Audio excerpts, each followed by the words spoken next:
Hello everyone, welcome back to Wild Photography. So in this video lesson, we are going to learn about what is shutter speed. This is part of the video series of 3 pillars of photography. So there are a few prerequisites for this video, and they are how to start wildlife photography, an introduction to 3 pillars of photography, what is ISO, what is Aperture. I have given the links to all these 4 videos down in the description of this video. Kindly have a look at it and then come back and watch this video so that you will get a continuity of the topic. Okay, so let's get it started. So first let's start with answering what is shutter speed. So to give a very simple explanation, it is a length of time the sensor is exposed to light, as simple as that. So it is a very technical explanation. So I'm going to give you one small example and then try to explain what is shutter speed. So as you can see here, there is a tree and there is a torchlight, and the light from the torch is hitting the tree. Now if I keep one box before the torch, what happens is the rays will get cut off, and then if I remove that box away from the torch, then the light will come back.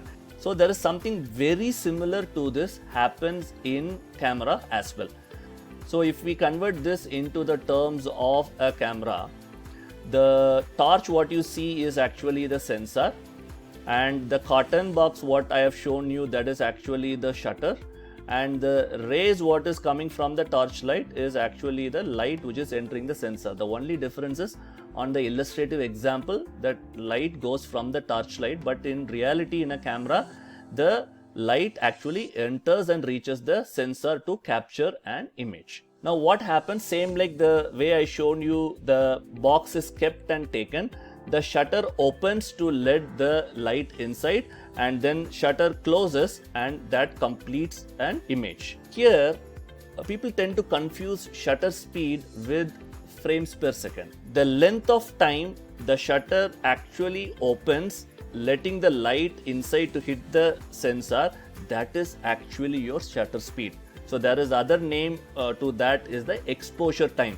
How many times a shutter can open and close, that is actually the frames per second. So now let me explain that.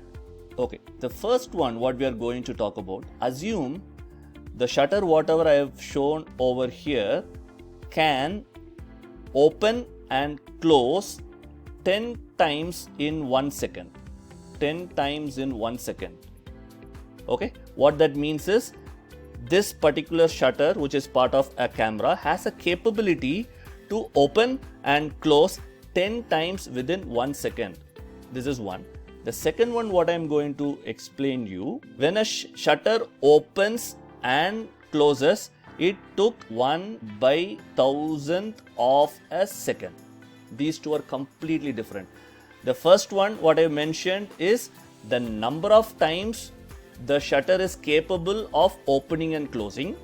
The second one what I said is the capability of a shutter which opens and closes within 1/1000th of a second. The first one what I explained you, this is basically your frames per second. That means this shutter is capable of opening and closing 10 times within 1 second. That means it can take 10 images within that 1 second. But the second one what I said, 1/1000th of a second, this is what is called the shutter speed, which is the point of discussion in this video. These two are completely different. Okay, so I will probably make one more specific video on explaining both of this in detail, with an explanation also to a DSLR versus a mirrorless camera, because I need to go a little more technical about what happens when you actually press the shutter button till an image is taken. That would be probably a little too much for a basics, so I would keep that aside as an intermediate topic for now. So this is now clear to you. Now the frames per second and shutter speed are completely different, and frames per second depends on what kind of a camera you are having. The top end cameras you can go up to even 14 frames per second, and shutter speed as well, you can have a faster shutter speed like 1/1000th, or you can go for a longer exposure as well. We will see to that more in detail in the coming slides. So I'm going to give you multiple scenarios. To be very specific, I'm giving you 3 different scenarios. The first scenario, we have a bird, which is a buyer weaver, which is going to enter the tunnel, which is the entrance to his nest. If you know about buyer weavers, these are all palm-sized birds, and they go in lightning speed into that tunnel, and we have perfectly frozen that moment in that first image. The second image, it is a little bit laid back image. It was a very early morning. There is a small palm-sized bird on a flower, nice and clean, but there was actually a good breeze, so there was a slight movement of the bird as well, but there is no faster movement like a bird flying. The third one is cars moving on a road, but as you can see, only the lights are visible. I'll explain you how all these 3 things vary in terms of the shutter speed. So to capture the first one, the bird's flight, to freeze some moment, your shutter speed should be faster than that moment. So on the first moment, you need to have a fast shutter speed to freeze a moment of a bird in flight. And in this scenario, I've used a shutter speed of 1/1250 of a second. That is absolutely a faster shutter speed to capture that moment. Second one, I'm going to explain about the lights what you see over here. This is done using a long exposure. So what happened here is a shutter speed of 300 seconds plus is used. So what happened? Each light from the different cars which has passed through that area within that 5+ of minutes became like a trail of light, giving you this effect. The third one is somewhere in between. I've used a shutter speed of 1/400. Actually, if the bird is absolutely stationary, you can even take that moment in 1/200 of a second itself. But since there was a mild air and the entire flower and the bird was giving a little bit of movement, I used 1/400 of a second to get a clear, crisp and sharp shot of that bird.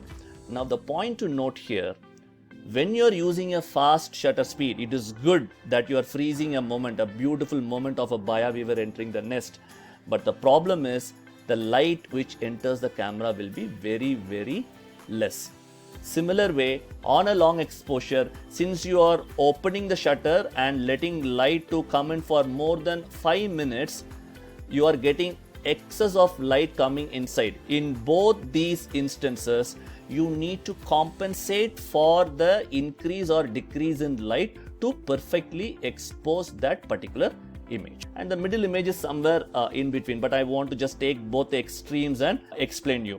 So if you don't compensate it properly, what will happen? In the buyer weaver case, you will lose that image. It will become completely dark because of loss of light. You can't rectify that in post-processing as well. Similar way, on long exposure shots, if you're not managing your light well, it will get kind of washed away. So shutter speed can be a key lever in capturing creative shots without dip in the quality of image. Though shutter speed, ISO, aperture can be played around and you can come up with your own creative ways of taking an image, I personally feel shutter speed has an edge over the other two in terms of getting some stunning images which are very, very creative. I'll give you one simple example by just going back. In the same moment of buyer weaver, I have just used 1/1250 of seconds. I have also taken shots where I have reduced the shutter speed little bit down. I have taken it 1/800. In that, I will get a sense of motion with the wings of the buyer weaver alone blurred. How good it will be.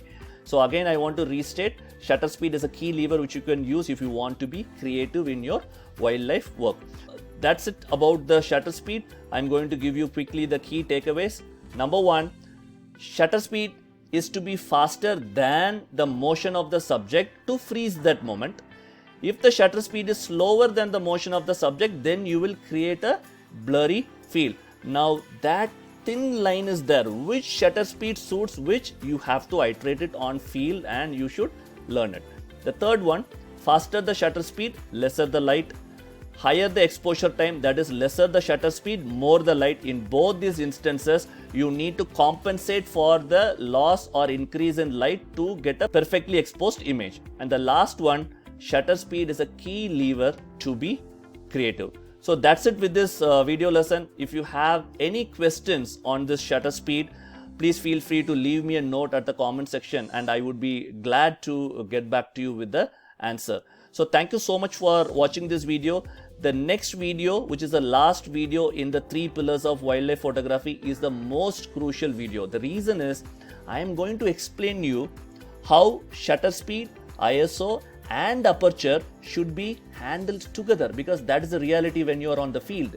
Though you control each one of them separately, each one has an impact on another, and for you to become a good wildlife photographer, you should master the ways in which you can control these 3 key pillars within wildlife photography: the aperture, ISO and the shutter speed. So I will see you soon with the final video in the 3 pillars of wildlife photography.